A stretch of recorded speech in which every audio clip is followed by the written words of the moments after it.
I didn't grow up in the church, and I didn't have a relationship with the Lord. I was baptized as an infant, came to school at HSU, and I ran track for HSU is how I ended up in the States. And it's Him. It's a miracle, to be honest. I mean, when I think about it, that's a miracle that I came from South Africa and came to the United States out of millions of people to run track on a scholarship.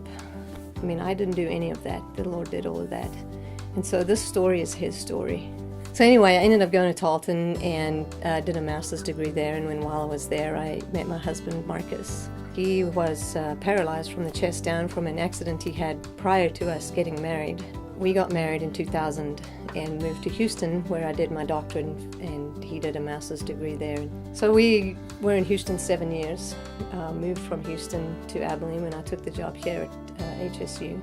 And Marcus, who had learned how to drive as a quadriplegic, was in a single motor vehicle accident here in Abilene. I got to speak to him in the emergency room, and the two things that he said to me, he said, "I love you," and he said, "Pray for me." And 4 days later, Marcus passed away. When he passed away, the greatest thing the Lord gave me was a picture. You can call whatever you want. And the picture was Marcus standing, and his arms were up in the air, and he said, "I'm free." And I love that picture because I never knew Marcus as somebody who was able-bodied and standing. And so that to me was a great release.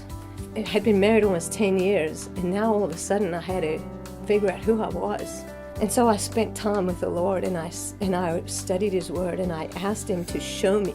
And I know that sounds completely crazy when you say, "Okay, Lord, just show me.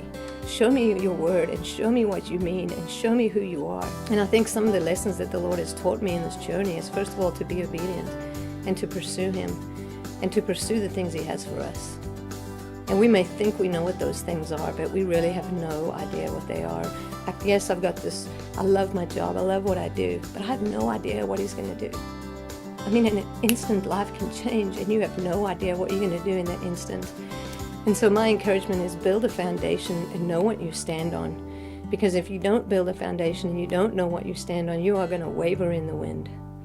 And honestly, when I think, okay, as we each go on a journey, that's what we get to do. We get to glorify Him. It's not about me or my story and what I'm capable of, but it's about what He is walking us through to speak about who He is, to speak about His goodness, and to speak about His faithfulness. And yes, I teach stats, and I teach nutrition, and I teach motor control, and I hope I teach those well. But I hope more than anything, when they leave my class, they think about who He is and who He's created them to be. Because otherwise I haven't done my job. And that's how I feel about it. And so the journey that we're on is really His journey. And are we willing to say, okay, Lord, you have me here. Show me who you are. And show me what you want me to do.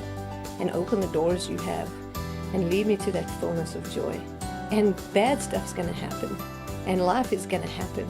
But that doesn't remove the fullness of the joy. Because the fullness of joy is Him. So when things happen and life changes and throws you a curveball that you don't expect, go with Him.